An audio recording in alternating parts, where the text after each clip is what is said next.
ஃப்ரெண்டட்ஸ் நேயர்களுக்கு வணக்கம். தமிழக வெற்றி கழகத்தின் மாநாடு ரொம்ப விமர்சையாக நடந்துட்டு இருக்கு. அதில் எந்தவித மாற்று கருத்தும் இல்லை. இதில் இந்த ஃபோட்டோ போட்ட விஷயம், அறிஞர் அண்ணா ஃபோட்டோவையும் புரட்சி தலைவர் எம்ஜிஆர் ஃபோட்டோவையும் போட்டதுக்கு எடப்பாடி பழனிசாமி கடுமையான ஒரு விமர்சனத்தை முன்வைத்திருக்கிறார்.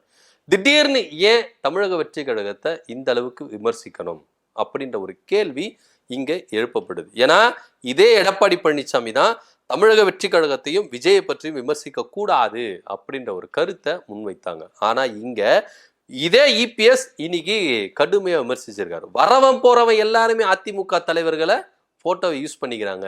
அதிமுக தலைவர்கள் இல்லாம இங்க ஆட்சி செய்ய முடியாது, அரசியல் செய்ய முடியாது அப்படின்றத கடுமையான சொற்களை கொண்டு இங்க விஜயை சாடி இருக்கிறாரு எடப்பாடி பழனிசாமி.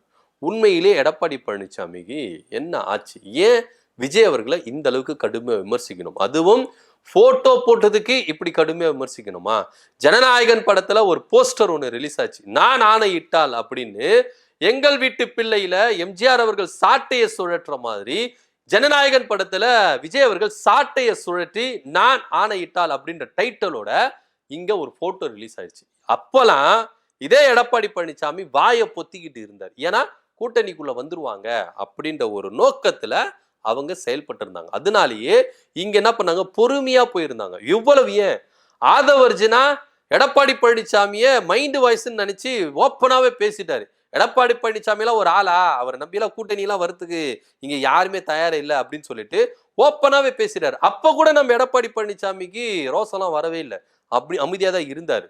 அவரு தெரியாம பேசிட்டாரு, மன்னிப்பு கேட்டாரு, அதனால பிரச்சனை இல்லை அப்படின்னு சொல்லிட்டு ரொம்ப அமைதியா தான் இருந்தாரு. ஆனா இன்னைக்கு ரோசம் பொத்துக்கிட்டு வந்து என்ன பண்றாரு, வரவன் போறவன்லாம் அதிமுக தலைவர்களை யூஸ் பண்ணிக்கிறான் அப்படின்னு சொல்லிட்டு கண்ட மேனிக்கு என்ன பண்ணியிருக்காரு, திட்டி தீர்த்திருக்கிறாரு.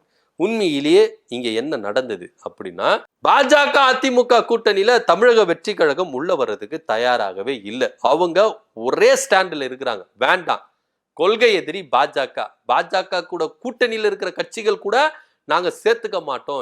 என் தலைமையில நான் முதலமைச்சர் வேட்பாளர், தமிழக வெற்றி கழகத்தின் தலைமையில எந்த கட்சி வருதோ அந்த கட்சியோட நான் கூட்டணியில சேர்ந்துக்கிறேன் அப்படின்னு இங்க ஒரு பேச்சு இருந்தது தமிழக வெற்றி கழகத்துல.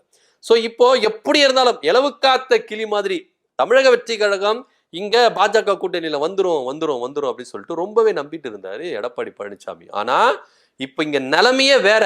இந்த மாநாட்டுல கிட்டத்தட்ட அதிமுகல இருக்கிற பெரும் புள்ளிகள் பெருந்தலைகள் தமிழக வெற்றி கழகத்துல போய் இணைய போதா தகவல் வந்திருக்கு.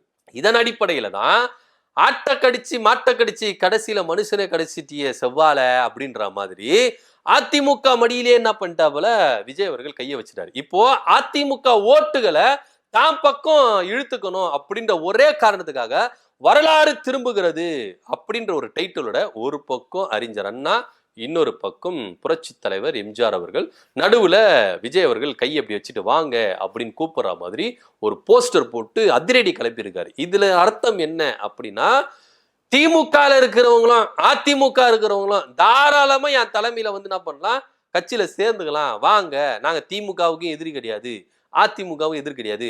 பாருங்க, திமுகவை தொடங்கின அறிஞர் அண்ணா போட்டோவையும் நாங்க என்ன பண்ணிருக்கோம், ஏத்துக்கிட்டு இருக்கோம். அதிமுக தொடங்கின எம்ஜிஆர் போட்டோவையும் நாங்க என்ன பண்ணிருக்கோம், போட்டிருக்கோம். சோ எந்த ரெண்டு தலைவர்களும் எங்களுக்கு உகந்த தலைவர். நாங்களும் திராவிட கட்சிங்க தாங்க. பாருங்க, ரெண்டு திராவிட தலைவர்களை ஏத்திருக்கிறோம். பெரியாரையும் நாங்க ஏத்திருக்கோம். நாங்களும் திராவிட கட்சிகள் தான். திராவிட கட்சிகள் அதிமுக திமுக இல்ல, தாவேக்காவும் திராவிட கட்சி தான் அப்படின்னு உறுதிபட சொல்லி இருக்கிறாரு தமிழக வெற்றி கழகத்தின் தலைவர் விஜய் அவர்கள். சோ இங்க திமுக ஓட்டுகளை இழுக்கணும் அப்படின்னு விஜய் அவர்கள் பிளான் போட்டாலும் அது நடக்காது. இங்க திமுக ரொம்ப ஸ்ட்ராங்கா இருக்கு. இந்த பக்கம் ஓட் பர்சன்டேஜ் அதிகரிச்சுதான் இருக்கிறது கண்டி குறைஞ்ச பாடு கிடையாது. ஏன்னா இப்போ அதிமுக தான் ரொம்ப வீக்கா இருக்கு. அதிமுகவை இழுக்கணும்னா இங்க எம்ஜிஆர் போட்டோவும் அறிஞர் அண்ணா போட்டோவும் இங்க ரொம்ப முக்கியம்.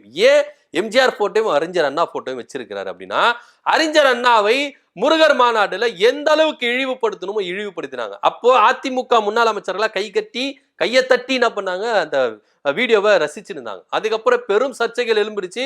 அதுக்கப்புறம் மன்னிப்பெல்லாம் கேட்டாங்க, அது வேற விஷயம். ஆனா இங்க அடிமட்ட தொண்டன் ஊர் ஊரா போயிட்டு சந்து சந்தா போயிட்டு கட்சி கொடிகளை ஏற்றி போஸ்டரை ஓட்டுற அதிமுக தொண்டர்களுக்கு வேதனை என்னன்னா, நம்முடைய தலைவர்கள் அசிங்கப்படுத்திட்டாங்களே, இங்க தலைமை சும்மா கை கட்டி பாக்குது. பாஜக கூட கூட்டணி வச்ச ஒரே காரணத்துக்காக எந்த அளவுக்கு இழிவுபடுத்தணுமோ, எந்த அளவுக்கு அசிங்கப்படுத்தணுமோ அந்த அளவுக்கு அசிங்கப்படுத்துறாங்க. ஆனா இங்க இருக்கிற தலைமை கையை கட்டி வேடிக்கை பாக்குது அப்படின்ற ஒரு வேதனை இன்றளவும் இங்க அதிமுகவுக்கு இருக்குது. அதன் அடிப்படையில சோ நாங்க உங்க தலைவர்களை நாங்க ஹானர் பண்றோம், உங்க தலைவர்களை இழிவுபடுத்தினதுல நாங்க என்ன பண்றோம், பெச்சுக்கிறோம், நாங்க பெருமைப்படுகிறோம் அப்படின்னு சொல்லிட்டு அதிமுக வாக்குகளை தாம் பக்கம் இழுக்கிறதுக்கு விஜய் அவர்கள் இந்த போட்டோ டிராமாவை பயன்படுத்துகிறார் அப்படின்ற ஒரு கருத்து இங்க நிலவப்படுது. அது மட்டும் இல்லாம அதிமுக இருக்கிற ஒரு சில இரண்டாம் கட்ட தலைவர்கள் தமிழக வெற்றி கழகத்துல போய் ஐக்கியமாக போற தகவல் வந்திருக்கிறதுனால ரொம்ப டென்ஷன் ஆகி கடுப்பாகி அண்ணன் எடப்பாடி பழனிசாமி என்ன பண்ணியிருக்கிறாரு, கண்ட மெனிக்கு விஜய் அவர்களை திட்டியிருக்கிறார். உண்மையிலேயே விஜய் அவர்களை இந்த அளவுக்கு முதன் முறையா எடப்பாடி பழனிசாமி திட்டியிருக்கிறார். ஏன்னா விஜய் அவர்கள் கட்சி ஆரம்பிச்சு முதலாம் மாநில மாநாடு நடக்கும் பொழுதெல்லாம் அதிமுகவை விமர்சிக்காம இருந்தாரு. அதுக்கப்புறம் இப்போ 2வது மாநில மாநாடு வர வரைக்கும் கூட அதிமுகவை சீண்டாம இருந்தார். ஆனா இப்போ நிலைமையே வேற. அப்ப இருந்த நிலைமை வேற, இப்ப இருக்கிற நிலைமை வேற, நாளைக்கு நடக்கிற நிலைமை வேற. ஏன்னா அரசியல் களத்துல ஒவ்வொரு நாளும் ஒவ்வொரு விஷயங்கள் நடந்துகிட்டே இருக்கு. சோ இதனால அதிமுகவை இங்க சரிய வச்சிடணும், ஆல்ரெடி பாஜக கூட்டணியில போய் சரிஞ்சிச்சு, இப்போ இந்த வாக்குகளை தாம் பக்கம் திருப்பணும் அப்படின்ற ஒரே காரணத்துக்காக விஜய் அவர்கள் எம்ஜிஆர் போட்டோவையும் அண்ணா போட்டோவையும் பயன்படுத்தியிருக்காரு. ஏன்னா இங்க இருக்கிற எதிர்ப்பு ஓட்டுகள் திமுக பக்கம் போயிடக்கூடாது. ஏன்னா இப்போ பாஜக அதிமுக கூட்டணி சேர்ந்திருக்கு, இதுக்கு ஓட்டு போடாதவங்களாம் அடுத்த திராவிட கட்சியான இங்க அதாவது திமுகவுக்கு தான் போடுவாங்க, விஜய் நம்பி எல்லாம் போட மாட்டாங்க. சோ இதை இந்த பக்கம் டைவர்ட் பண்ணணும் அப்படின்னா அந்த தலைவர்கள் போட்டோவை நான் யூஸ் பண்ணுவேன். எப்படி சொல்லணும்னா, இடைத்தேர்தல்ல பாமக ஒரு பக்கமும் சீமான் ஒரு பக்கமும் ஜெயலலிதா போட்டோவை யூஸ் பண்ணிக்கிட்டாங்க. இந்த ஈரோடு கிழக்கு இடைத்தேர்தல் நடக்கும்போது அதிமுக அதை அவாய்ட் பண்ணிச்சு. அதே போல விக்கிரவாண்டி இடைத்தேர்தலையும் அதிமுக நிக்கல, நாங்க புறக்கணிக்கிறோம் அப்படின்னு சொல்லிச்சு. ஆனா பாமகவும் சீமானும் ஜெயலலிதா போட்டோவை பயன்படுத்தி கொண்டாங்க. ஏன்னா ஜெயலலிதா போட்டோ இருந்தா அதிமுக ஓட்டுல சும்மா இருக்க போகுது, அது திமுக போயிட போகுது, அதனால இந்த ஓட்டல எங்களுக்கு வேணும் அப்படின்னு சொல்லிட்டு ஜெயலலிதா போட்டோவை தன்னுடைய பேனர்கள்ல யூஸ் பண்ணிக்கிட்டாங்க, பேர்களை யூஸ் பண்ணிக்கிட்டாங்க.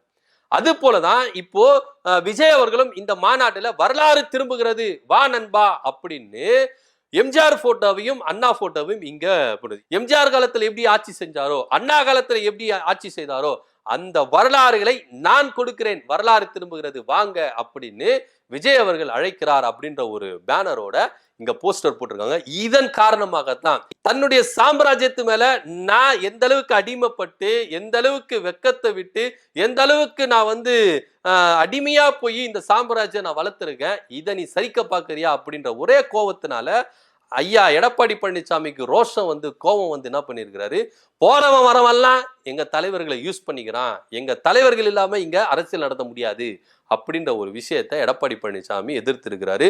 நிர்வாகிகள் தமிழக வெற்றி கழகத்தையும் விஜய் அவர்களையும் விமர்சிக்கும் போதெல்லாம் அடங்கி இருங்கப்பா, கொஞ்சம் அமைதியா இருங்கப்பா, அவங்க கூட்டணிக்கு வர போறாங்க, பேசாதீங்க, அவங்கள பத்தி விமர்சிக்காதீங்க அப்படி இப்படின்னு சொன்ன எடப்பாடி பழனிசாமி இன்னைக்கு டைரக்டா விஜய் அவர்களை இந்த அளவுக்கு விமர்சிச்சிருக்கிறாரு. ஸோ இதுக்கு பின்னாடி இந்த அளவுக்கு அரசியல் இருக்குது அப்படின்றது தான் நிரசனமான உண்மையா இருக்கு. இதன் மத்தியில எடப்பாடி பழனிசாமிக்கு ஒரு பயம் வந்துருச்சு. திமுக அழிக்கிறதுக்கு தானே விஜய் அவர்கள் வந்தாரு, ஆனா என்னையும் அழிக்க வந்துட்டியே, என் ஓட்டுகளை இழுக்க வந்துட்டியே, எங்க தலைவர்களை பயன்படுத்தி எங்களுடைய தொண்டர்களை தாமசம் இழுக்கிறதுக்கு இங்க விஜய் அவர்கள் வந்துட்டாரு, ஏன் எனக்கு எதிராகவே வந்துட்டாரு அப்படின்ற ஒரு கோவம். ஏன்னா அவருக்கும் மனசுல இருந்தது, தம்பி வருவாரு, நம்ம எல்லாம் ஒண்ணு சேர்ந்து என்ன பண்ணலாம் இருக்கலாம், ஏன்னா பாஜகவுக்கு டிமிக்கி கொடுத்துட்டு லாஸ்ட் மினிட்ல விஜய் பக்கம் சேருவாரு அப்படின்லாம் பேசப்பட்டிருந்தது. ஆனா விஜய் அவர்கள் எடப்பாடி பழனிசாமியை மதிக்கிறதாவே இல்லை. சோ இந்த கோவத்தின் உச்சத்தினால கூட இதை சொல்லியிருக்கலாம் அப்படின்ற ஒரு தகவல் முன்வைக்கப்படுது. பொறுத்திருந்து பார்க்கலாம் என்ன நடக்க போகுதுன்னு. இன்னும் மாநாடுல என்னென்ன நடக்க போகுது, என்னென்ன அறிவிப்புகள் வரப்போகுது அப்படின்ற பொறுத்திருந்து பார்க்கலாம். சோ எடப்பாடி பழனிசாமி விஜய் அவர்களை வரவன் போறவன் எல்லாம் எங்க தலைவர்களை யூஸ் பண்ணிக்கிறான் அப்படின்ற ஒரு விஷயம் சொல்லியிருக்கிறாரு. இதை பத்தியோட கருத்து என்ன அப்படின்றத கீழே கமெண்ட் பண்ணுங்க. நன்றி, வணக்கம்.